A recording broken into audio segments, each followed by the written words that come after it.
Good morning అండి అందరికీ. అందరూ ఎలా ఉన్నారు? బాగున్నారా? మేమైతే వాకింగ్‌కొచ్చాం. వాకింగ్ కూడా కంప్లీట్ అయిపోయింది. ఇప్పుడైతే ఇంటికెళ్ళాలండి. ఇంటికెళ్ళి ఇంకా పిల్లల్ని స్కూల్‌కి పంపించే వరకు టైం సరిపోద్ది. ఇక్కడ ఎందుకు ఆగానంటే ఒక్కసారి గ్రీనరీ చూద్దామని ఆగాను. చూడండి ఎంత బాగుందో గ్రీనరీ. చాలా ప్రశాంతంగా ఉంటుంది. దూరం నుంచి పికాక్ సౌండ్స్ కూడా వస్తున్నాయి. మేమున్న దగ్గరలో పికాక్స్ ఇప్పుడైతే చాలా ఉన్నాయి. ఒకప్పుడు అసలు పికాక్స్ అన్నవే లేవు. ఇప్పుడు ఎక్కడి నుంచి వచ్చాయో తెలీదు.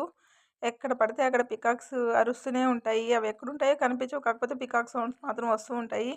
మధ్య మధ్యలో ఇట్లా వీళ్ళ అత్తి కూడా స్టార్ట్ అవుతూ ఉంటుంది అప్పుడప్పుడు. ఫన్ చేస్తూనే ఉంటారు వీళ్ళు. చూస్తున్నారు కదా. ఇంకొక విషయం అండి, ఇక్కడ ఒక అబ్బాయి వస్తున్నాడు కదా, తను ఎందుకంటే ఒక డాగ్ వస్తుంది. మేము అడిగాము మీదే నా డాగ్ అని. కాదని చెప్పాడు. కాకపోతే తను నడిస్తే నడుస్తుంది, తను పరిగెత్తే పరిగెత్తుంది, తన చుట్టూనే తిరుగుతుంది. ఎన్నిసార్లు తిరిగితే అన్నిసార్లు తిరుగుతూనే ఉంది. మాకు మనుషులే వాకింగ్ చేస్తారని తెలుసండి, డాగ్స్ కూడా వాకింగ్ చేస్తారని మాకు తెలియదు. ఇప్పుడే తెలుసు, ఫస్ట్ టైం చూస్తున్నాము. చాలా ఫన్నీగా అనిపించింది. చూస్తున్నారు కదా, హ్యాపీగా కూడా అనిపించింది. మీరు మాత్రం వీడియో నచ్చితే ఒక లైక్ చేయండి. కొత్త వాళ్ళు ఉంటే సబ్స్క్రైబ్ చేయండి. Bye friends, bye.